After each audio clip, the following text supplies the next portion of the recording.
Kim Chiu hinangaan ng netizens dahil sa angking sipag nito.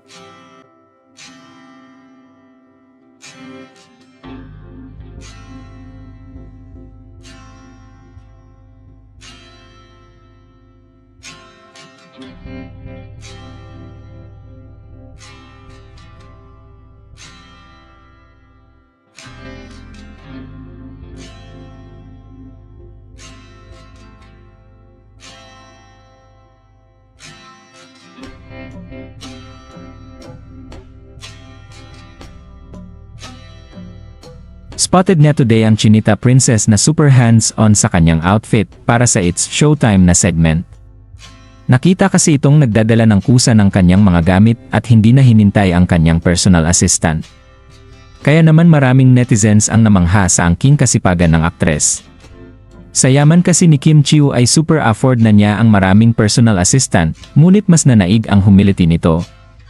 Ayon kasi sa ibang may karanasan na maging personal assistant, ay may ibang artista na super diva at hindi talaga tumutulong sa pagdala ng mga gamit. Mayroon ding iba na kung makaasta ay mukhang nabili na ang iyong pagkatao.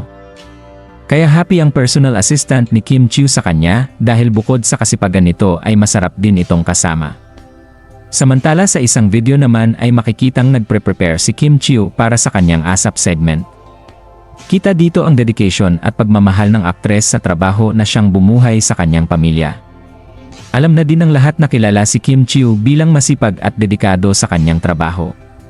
Simula nang manalo siya sa Pinoy Big Brother Teen Edition noong taong 2006 ay patuloy siyang aktibo sa industriya ng showbiz at nakilala siya sa kanyang husay bilang aktres, host at singer. Alam din ng mga taong malapit sa kanya kung gaano siya ka-dedicated sa kanyang fitness routine. Bukod sa kanyang trabaho sa telebisyon at pelikula, kilala rin siya sa pagsusumikap sa kanyang personal na mga proyekto, tulad ng mga negosyo. Kaya naman, hindi nagsasayang ng panahon si Kim Chiu, dahil super grateful siya sa lahat ng blessings na kanyang natanggap. Sinusuklian din niya ang kabaitan ng kanyang team, sa pamamagitan ng pamimigay ng gifts at bonus. Sa tingin niyo masarap sigurong maging boss si Kim Chiu? Anong masasabi niyo sa balitang ito? Comment down below. Maraming salamat sa panonood.